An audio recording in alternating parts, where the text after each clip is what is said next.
The Troubles is the common name for the ethno-nationalist conflict in Northern Ireland during the late 20th century, also known internationally as the Northern Ireland conflict. It is sometimes described as a guerrilla war or low-level war. The conflict began in the late 1960s and is usually deemed to have ended with the Belfast Good Friday Agreement of 1998.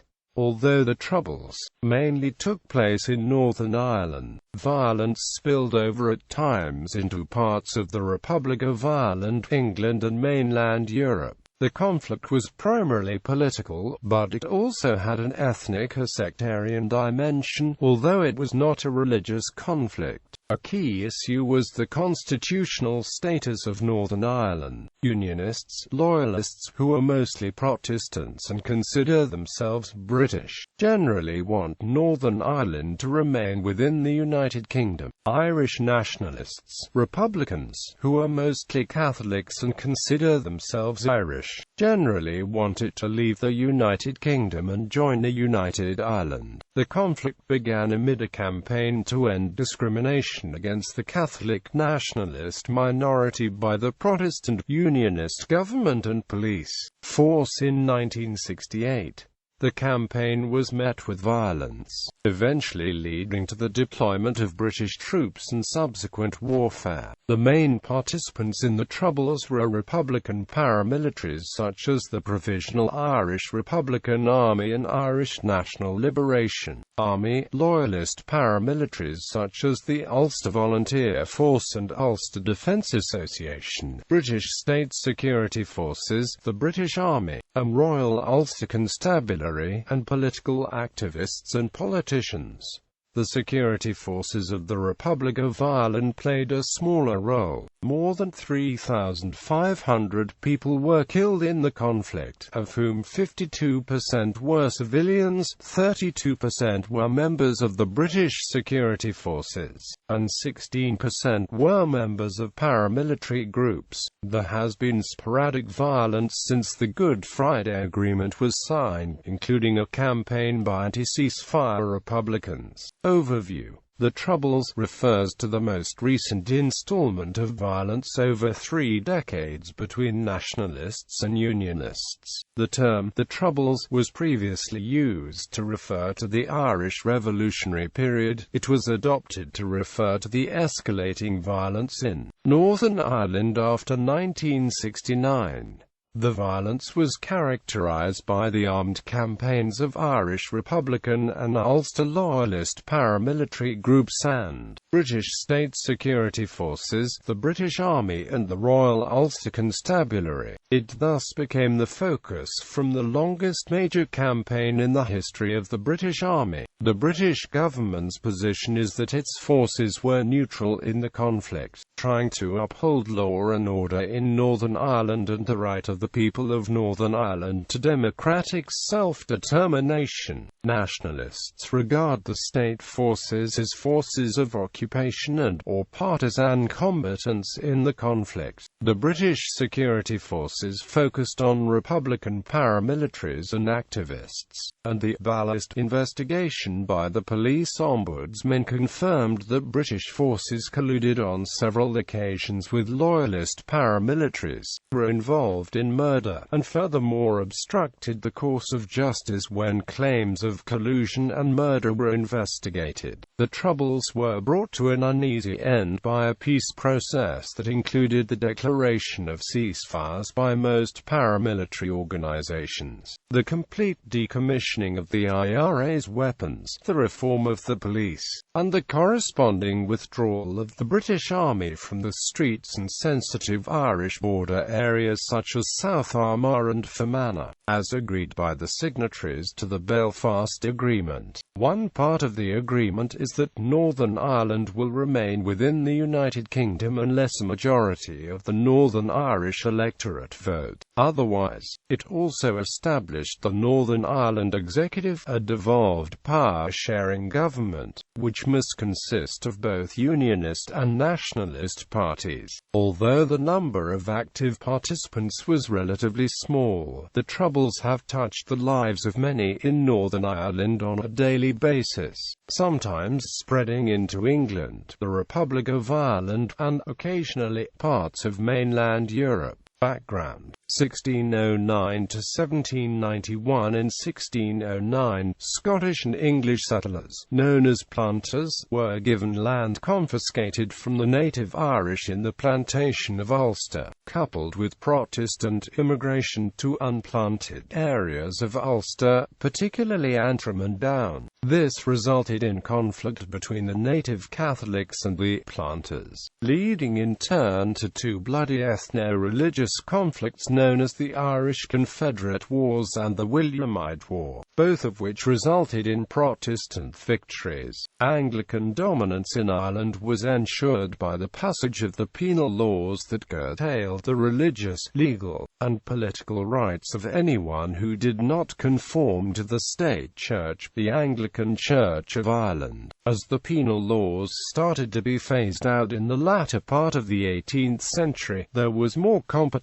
for land, as restrictions were lifted on the Irish Catholic ability to rent, with Roman Catholics allowed to buy land and enter trades from which they had formerly been banned. Tensions arose, resulting in the Protestant Pepo des Bois and Catholic defenders. This created polarization between the communities and a dramatic reduction in reformers among Protestants, many of whom had been growing more receptive to democratic reform. Following the foundation of the Republican Society of the United Irishmen by Presbyterians, Catholics, and liberal Anglicans, and the resulting failed Irish Rebellion of 1798, sectarian violence between Catholics and Protestants continued. The Orange Order, with its stated goal of upholding the Protestant faith and loyalty to the heirs of William of Orange, dates from this period and remains active to this day. With the 1801 Act of Union, a new political framework was formed with the abolition of the Irish Parliament and incorporation of Ireland into the United Kingdom of Great Britain and Ireland. The result was a closer tie between Anglicans and the formerly Republican Presbyterians as part of a loyal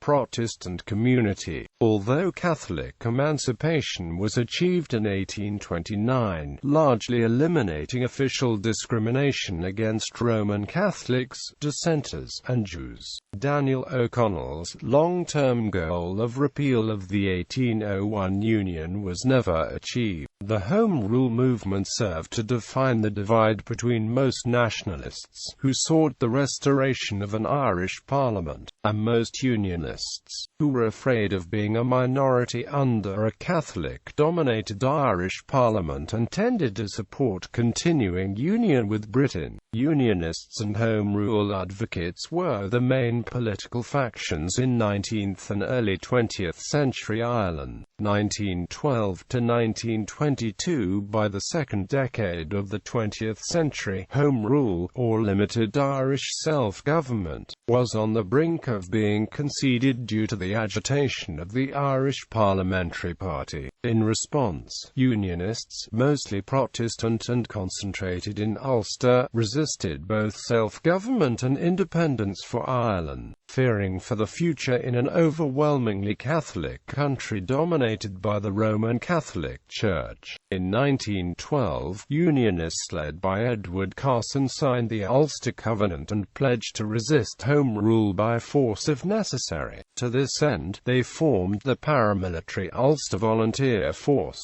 In response, nationalists led by Owen McNeill formed the Irish Volunteers, whose goal was to oppose the UVF and ensure enactment of the Third Home Rule Bill in the event of British Unionist recalcitrance. The outbreak of the First World War in 1914 and Ireland's involvement in the war temporarily averted possible civil war in Ireland and delayed the resolution of the question of Irish independence. Home Rule, although passed in the British Parliament with royal assent, was suspended for the duration of the war. The Irish Volunteers split with the majority, called National Volunteers, joining Irish regiments of the new British Army. Many of those who stayed were radical nationalists, among them Irish Republican Brotherhood infiltrators. For these ranks came those who launched the Easter Rising in Dublin in 1916, led by Patrick Pearse and James Connolly. 2.5 years after the executions of 15 of the Rising's leaders, the separatist Sinn Féin party won the December 1918 Irish general election with a majority of seats in Ireland, and set up the 1919 First Dáil in Dublin.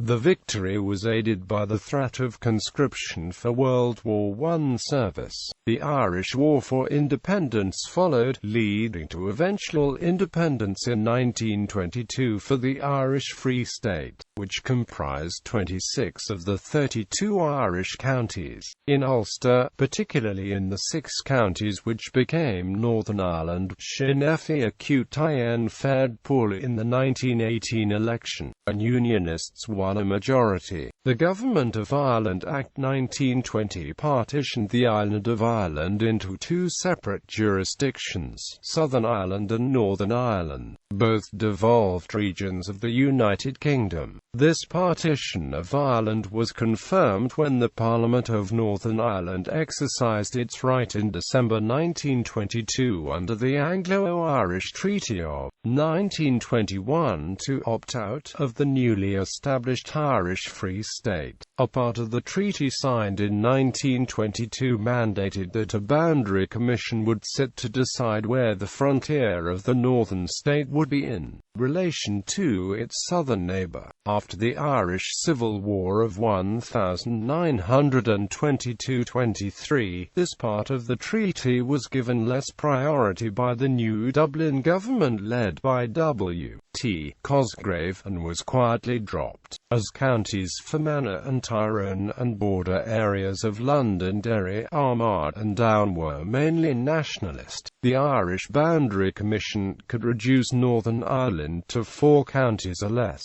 Northern Ireland remained a part of the United Kingdom, albeit under a separate system of government whereby it was given its own parliament and devolved government. While this arrangement met the desires of Unionists to remain part of the United Kingdom, nationalists largely viewed the partition of Ireland as an illegal and arbitrary division of the island against the will of the majority of its people. They argued that the Northern Ireland state was neither legitimate nor democratic, but created with a deliberately gerrymandered Unionist majority. Catholics initially composed about 35% of its population. A total of 557 people were killed in political or sectarian violence from 1920 to 1922 in the 6 Northern Ireland counties. During and after the Irish War of Independence, most of whom were Catholics, the result was one-sided communal strife between Catholics and Protestants, with some historians describing this violence,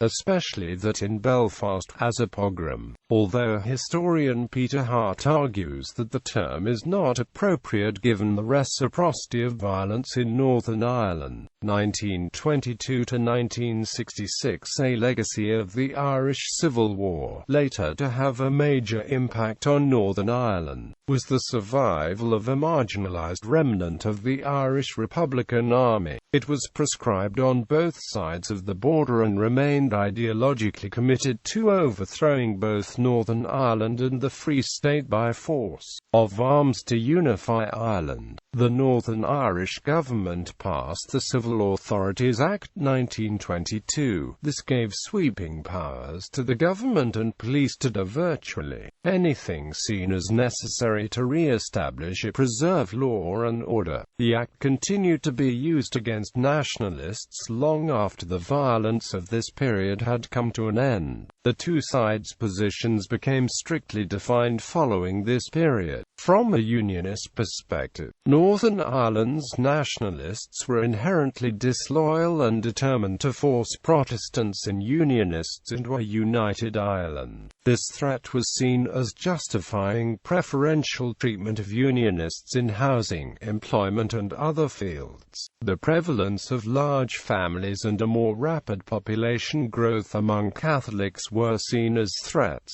The Republic of Ireland's Taoiseach, Charles Haughey, whose own family had fled County Londonderry during the 1920s Troubles, described Northern Ireland as a failed political entity. Unionist governments ignored Edward Carson's warning in 1921 that alienating Catholics would make Northern Ireland inherently unstable. After the early 1920s, there were occasional incidents of sectarian unrest in Northern Ireland. These included severe rioting in Belfast in the 1930s and 1950s, the brief Northern Campaign in the 1940s, and the Border Campaign between 1956 and 1962, which did not enjoy broad popular support among nationalists. In 1962, the IRA called off its campaign. Northern Ireland became relatively stable for a brief period. Late 1960s. There is little agreement on the exact date of the start of the Troubles. Different writers have suggested different dates. These include the formation of the modern Ulster Volunteer Force in 1966, the Civil Rights March in Derry on 5 October 1968, the beginning of the Battle of the Bogside on 12 August 1969, of the deployment of British troops on 14 August 1969, Civil Rights Campaign and Unionist backlash in the mid-1960s.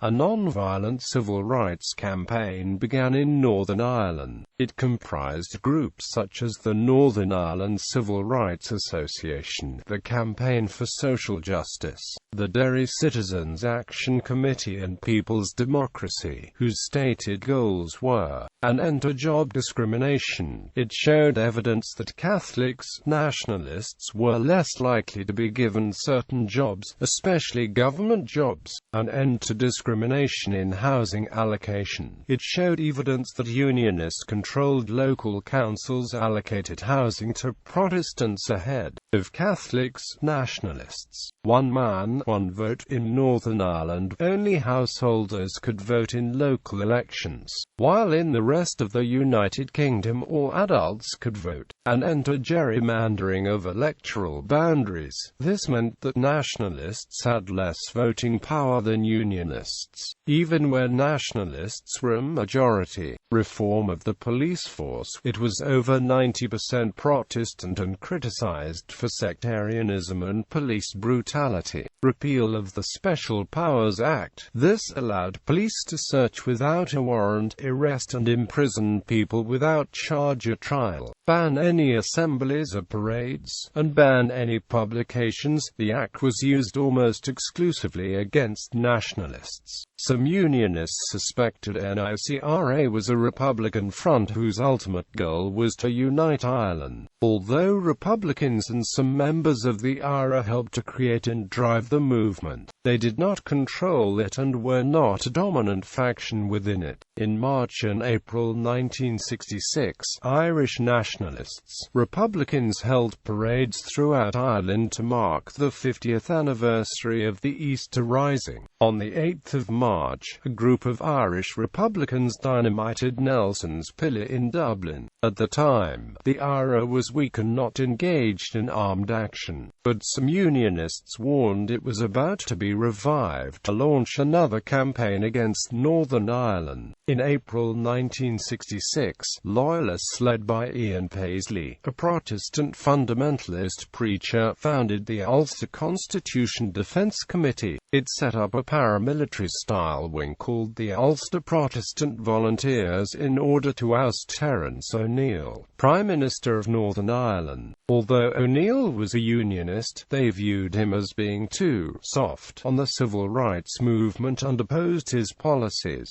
At the same time, a loyalist group calling itself the Ulster Volunteer Force emerged in the Shankill area of Belfast. It was led by Gusty Spence, a former British soldier. Many of its members were also members of the UCDC in UPV. In April and May it petrol-bombed a number of Catholic homes, schools and businesses. A firebomb killed an elderly Protestant widow, Matilda Gould. On the 21st of May, the UVF issued a statement declaring war against the IRA and anyone helping it. On the 27th of May, the UVF fatally shot a Catholic civilian, John Scullion, as he walked home. A month later it shot 3 Catholic civilians as they left a pub, killing a young Catholic from the Republic, Peter Ward. Shortly after, the UVF was proscribed by the Northern Ireland government. The Northern Ireland Civil Rights Association was formed in January 1967. On the 20th of June 1968, civil rights activists protested against housing discrimination by squatting in a house in Caledon. The local council had allocated the house to an unmarried 19-year-old Protestant instead of either of 2 large Catholic families with children. RUC officers, one of whom was beat his brother, forcibly removed the activists. 2 days before the protest, the 2 Catholic families who had been squatting in the house next door were removed by police. Curry had brought the grievance to the local council under Stormont, but had been told to leave. The incident invigorated the civil rights movement. On the 24th of August 1968, the civil rights movement held its first civil rights march from Coal Island to Dungannon. Many more marches were held over the following year. Loyalists attacked some of the marches and held counter-demonstrations in a bid to get the marches banned. Because of the lack of police reaction to the attacks, nationalists saw the RUC, almost wholly Protestant, as backing the Loyalists and allowing the attacks to occur. On the 5th of October 1968, a civil rights march in Derry was banned by the Northern Ireland government. When marchers defied the ban, RUC officers surrounded the marchers and beat them indiscriminately and without provocation. More than 100 people were injured, including a number of nationalist politicians. The incident was filmed by television news crews and shown around the world. It caused outrage among Catholics and nationalists, sparking 2 days of rioting in Derry between nationalists and the RUC. A few days later, a student civil rights group, People's Democracy, was formed in Belfast. In late November, O'Neill promised the civil rights movement some concessions, but these were seen as too little by nationalists and too much by loyalists. On the 1st of January 1969, People's Democracy began a 4-day march from Belfast to Derry, which was repeatedly harassed and attacked by loyalists. At Burntolly Bridge, the marchers were attacked by about 200 loyalists, including some off-duty police officers armed with iron bars, bricks and bottles in a pre-planned ambush. When the march reached Derry City, it was again attacked. The marchers claimed that police did nothing to protect the men, that some officers helped the attackers. At night, RUC officers went on a rampage in the Bogside area of Derry, attacking Catholic homes, attacking and threatening residents, and hurling sectarian abuse. Residents then sealed off the Bogside with barricades to keep the police out, creating Free Derry, which was briefly a no-go area for the security forces. In March and April 1969, Loyalists bombed water and electricity installations in Northern Ireland, blaming them on the dormant IRA and elements of the civil rights movement. Some attacks left much of Belfast without power and water. Loyalists hoped the bombings would force O'Neill to resign and bring an end to any concessions to nationalists. There were 6 bombings between the 30th of March and the 26th of April.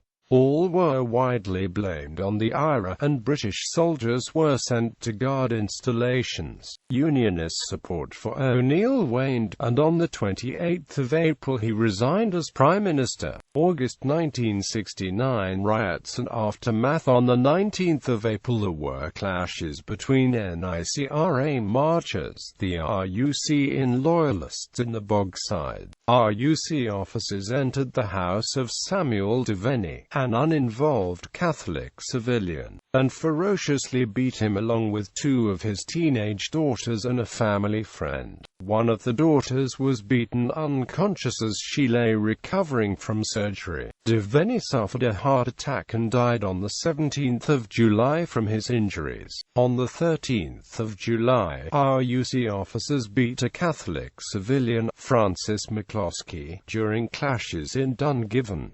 He died of his injuries the next day. On the 12th of August, the Loyalist apprentice boys of Derry were allowed to march along the edge of the Bogside. Taunts and missiles were exchanged between the Loyalists and Nationalist residents. After being bombarded with stones and petrol bombs from Nationalists, the RUC, backed by Loyalists, tried to storm the Bogside. The RUC used CS gas, armoured vehicles and water cannons, but were kept at bay by hundreds of Nationalists. The continuous fighting, which became known as the Battle of the Bogside, lasted for 2 days. In response to events in Derry, Nationalists held protests at RUC bases in Belfast and elsewhere. Some of these led to clashes with the RUC and attacks on RUC bases. In Belfast, Loyalists responded by invading Nationalist districts, burning houses and businesses. There were gun battles between Nationalists and the RUC, and between Nationalists and Loyalists. A group of about 30 IRA members was involved in the fighting in Belfast. The RUC deployed Shoreland armoured cars mounted with heavy Browning machine guns.